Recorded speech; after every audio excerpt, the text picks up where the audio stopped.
Plastic বর্জন ও স্বচ্ছতা কর্মসূচিতে বিডিও সঞ্জয় দাস মন্তেশ্বরে। প্লাস্টিক বর্জন ও এলাকার স্বচ্ছতা নিয়ে আজ বিশেষ বৈঠক অনুষ্ঠিত হলো মন্তেশ্বরে।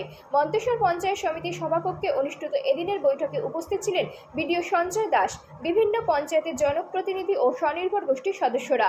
বিডিও বলেন, মন্তেশ্বর ব্লকে বিভিন্ন পঞ্চায়েতের অধীনে যে সমস্ত স্বনির্ভর গোষ্ঠীগুলি রয়েছে সেই গোষ্ঠীর সমস্ত সদস্যরা তাদের শৌচাগার পরিষ্কার পরিচ্ছন্নতার ভিত্তিতে গ্রুপ ভিত্তিক তাদের পুরস্কৃত করা হয়েছে।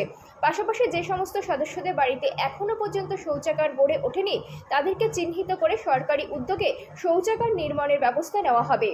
এর উদ্দেশ্য 100% মানুষকে শৌচাগার ব্যবহারে অভ্যস্ত করা। পাশাপাশি প্লাস্টিকের অপকারিতার দিকটিও তুলে ধরে প্লাস্টিক বর্জন করার জন্য নিজে সচেতন হওয়ার পাশাপাশিও এলাকার মানুষজনকে সচেতন করার জন্য বলা হয়েছে। এ বিষয়ে বিডিও সঞ্জয় দাস এবং বৈঠকে যোগ দিতে আসা গোষ্ঠীর প্রতিনিধিরা আমাদেরকে কি জানালেন দেখুন। জ্যোতির্ময় মণ্ডলের রিপোর্ট, সুন্দর বাংলা নিউজ। কোথায় কাদের নিয়ে কি মিটিং হলো? আজকে আমাদের মন্তেশ্বর ব্লক অফিসে আমাদের স্বনির্ভর দলের মেয়েদেরকে নিয়ে একটা কর্মসূচি মিটিং হলো যে স্বচ্ছ ভারত করতে হবে, প্লাস্টিক বর্জন করতে হবে আর বাড়ি বাড়ি শৌচাগার ব্যবহার করতে হবে। এই নিয়ে আমাদের একটা মিটিং ছিল। এই মিটিংয়ে কে কে উপস্থিত ছিলেন? আমাদের এই মিটিংয়ে উপস্থিত ছিল আমাদের সিআই সাহেব, আমাদের বিডিও সাহেব ছিল, আমাদের নারী ও শিশু কল্যাণ দপ্তরের কর্মদক্ষ ছিল এবং বিশিষ্ট গুণীজনরা উপস্থিত ছিল। কোথায় হলো মিটিংটা? আমাদের মন্তেশ্বর ব্লক অফিসে। এই মিটিংয়ে কি কি আলোচনা হলো? এই মিটিংয়ে আলোচনা হলো যে প্রত্যেক বাড়িতে যেন শৌচাগার ব্যবহার করে বা যতগুলো স্বনির্ভর দল আছে তাদের বাড়িতে মানে কার কার শৌচাগার নেই সেইগুলোর জন্য তাদের নাম নথিভুক্ত করা, সরকার যতটা পারবে তাদেরকে সাহায্য করবে। এই মিটিংয়ে মানে আপনারা যে মিটিং শুনলেন বা মিটিং হলো, এই আপনারা কি করবেন গিয়ে? আমরা গিয়ে আমাদের পাড়ায় পাড়ায় যতগুলো আমাদের পাড়ায় যে স্বনির্ভর দলরা আছে তাদেরকে বলবো যে তাদের যদি শৌচাগার থাকে অবশ্যই যেন তারা ব্যবহার করে, আর তারা যেন বাড়িতে জিনিসপত্র নিয়ে আসা যে প্লাস্টিকগুলো সেগুলো যেন অ্যাভয়েড করে চলে, সেগুলোকে মানে আলাদা জায়গায় করতে হবে। বাড়িতে সবজির খোসা বা কাগজ এগুলো আলাদা জায়গায় পচনশীল অবস্থায় রেখে সেটা সার বানিয়ে বাড়িতে ব্যবহার করতে হবে, গাছে পালায় দেওয়া হবে, আর আমাদের প্লাস্টিক পুরো বর্জন করতে হবে।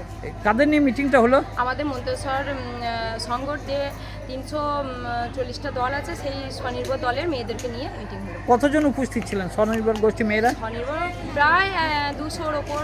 200-র উপর। আর কি দিলেন আপনাদের? আর আমাদের যে দলকে হয়তো জানি না, আমরা হয়তো দলের জন্য ভালো কিছু করেছি তার জন্য আমাদের একটা সার্টিফিকেট দেওয়া হয়েছে। কতজন এই দলকে দেওয়া হলো? কটা দল? 10টা দলকে দেওয়া হলো। 10টা দলকে আমাদের সার্টিফিকেট দেওয়া হয়েছে। আপনার নাম পরিচয়? আমার নাম হচ্ছে রিম্পা দে, আমি স্বনির্ভর বড়মা স্বনির্ভর দলের আমি দলনেত্রী। আপনি সার্টিফিকেট পেয়েছেন? হ্যাঁ, আমি সার্টিফিকেট পেয়েছি। এই জন্য কতটা কি খুব খুশি, খুব খুশি। আজকে স্যার কোথায় কি নিয়ে মিটিং হলো?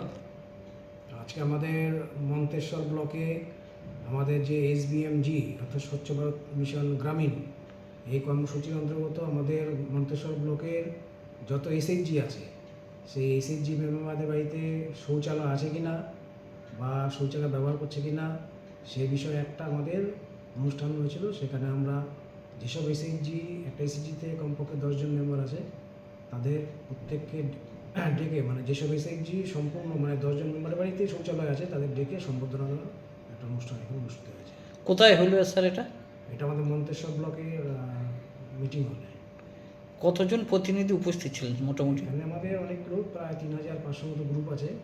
এখানে সবাই আসতে পারেনি, প্রায় 200-250 মতো এসেছিলেন। এটা কি প্লাস্টিক বর্জন আর ইয়ে? না, এটা মূলত হচ্ছে শৌচাগার যাদের বাড়িতে আছে সেটা নিজস্ব হতে পারে বা হচ্ছে সরকারি যে ব্যবস্থাপনার মাধ্যমে হতে পারে। সেই শৌচাগার তারা ব্যবহার করছে কি না, যদি 100% শৌচাগার থাকে কোনো একটা দলের মধ্যে তাহলে সেই দলটিকে সম্বোধনা দেওয়া হচ্ছে এবং এটাও সচেতন করা হচ্ছে যে কেউ যেন উন্মুক্ত স্থানে শৌচকর্ম না করে, সবাই যেন শৌচাগার ব্যবহার করে। সেটা একটা আমরা অ্যাওয়ারনেস প্রোগ্রাম এর মাধ্যমে আমরা তাদের সচেতন করলাম। এটার মাধ্যম দিয়ে কী জানাতে চাইছি? এটার মাধ্যমে যে 100% মানুষকে একদম শিশু থেকে শুরু করে বয়স্ক লোক পর্যন্ত সবাই যেন শৌচাগার ব্যবহার করে। কারো বাড়িতে যদি শৌচাগার না থাকে বা ব্যবহার উপযোগী না হয় তাহলে তাদের বলা হয়েছে আমাদেরকে জানানোর জন্য, তাহলে আমাদের সরকারি যে ব্যবস্থাপনা আছে তার মাধ্যমে এটা নির্মাণ করা